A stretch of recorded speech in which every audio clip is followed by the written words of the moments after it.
Hey, what's going on, everybody? This is the King of Dirt coming to you live from the South, the deep South. I just wanted to touch up on my last video about the right to bear arms. I hope you listen.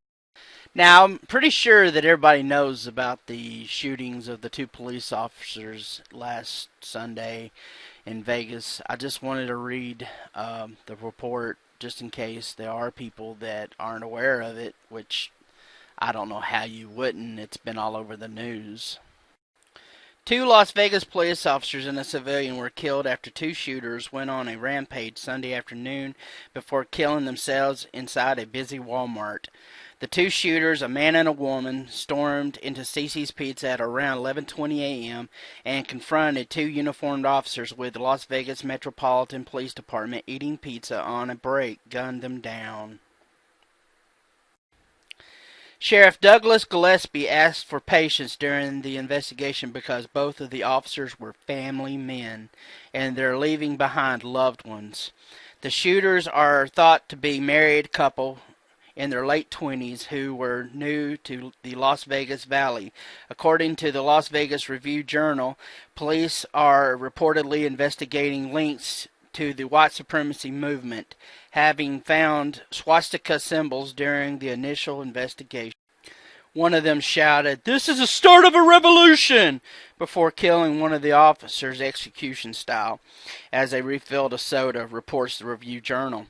The officers were identified as Officer Alan Beck, 42, and Igor Saldo, 32.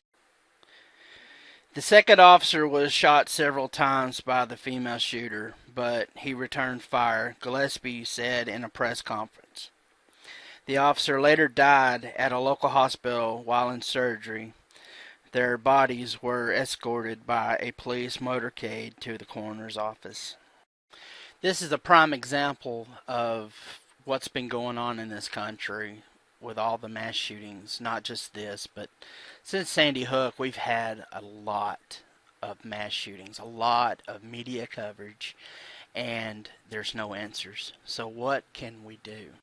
One of the things that we need to do, among many, is for our government to step up and to ban the sales of automatic and semi-automatic military-grade firearms to private citizens. It's not like they're going to go and invade Fallujah. Then these people that are pro all guns are going to say, well, I need my automatic weapon for hunting. What the hell are you going to do? You going to turn a deer into Swiss cheese? Then they're going to say, well, I need it for protection. Fine. Can a handgun do the same thing?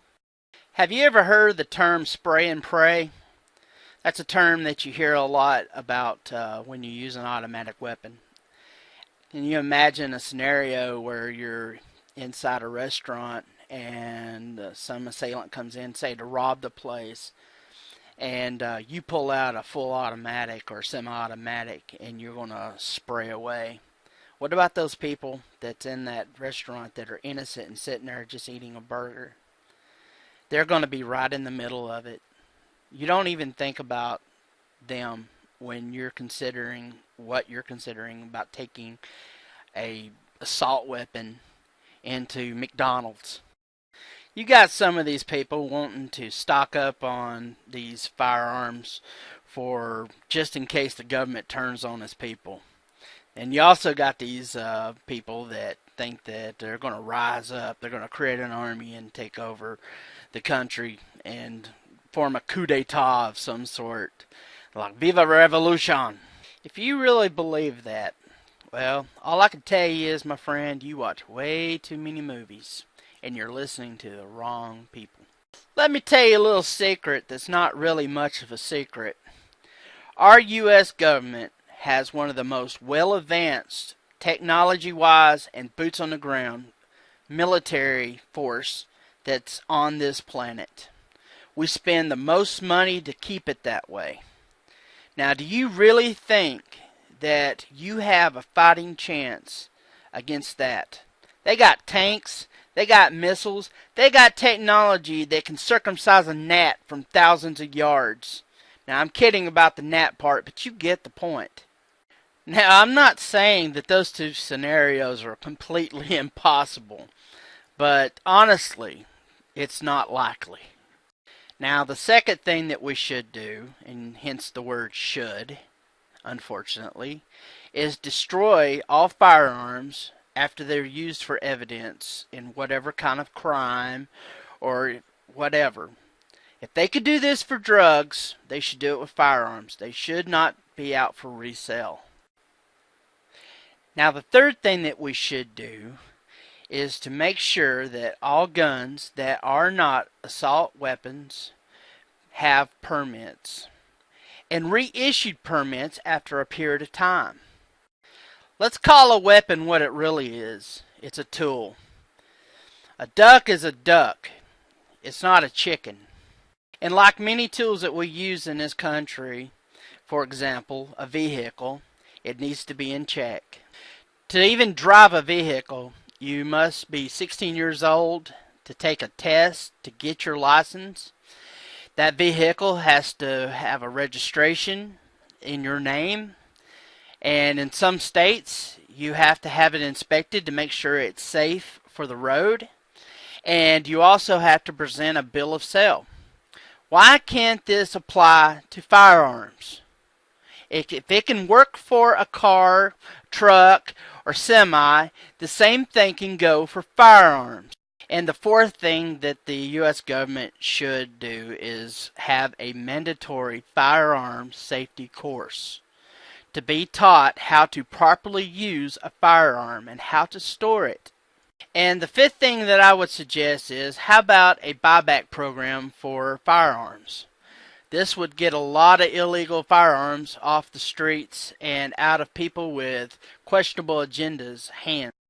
Now look, I'm not saying that this is going to completely take away all gun violence, but this would sure as hell move forward to keep things in check. Now, with the scenario that I use for vehicles, now I'm wide aware that it doesn't stop deaths. There's accidents, drunk drivers, and so on and so forth. But could you imagine if we didn't have all these laws and rules in place for vehicles? Imagine how much worse it would be to be on the roads, to be safe. And like I said before, just like vehicles, it needs to be in check. Now, the Second Amendment was written around the Revolutionary War by our forefathers. They were using muskets at the time. Do you really think that they had enough forethought of how far technology would go with firearms, especially of today? I don't think so. Well, this has been my suggestion on what laws we need to change and what to do about it. If I left anything out, comment below and let me know. And if you liked my content, please subscribe and give me a thumbs up if you liked the video. As always, this is King of Derp signing off. Bye.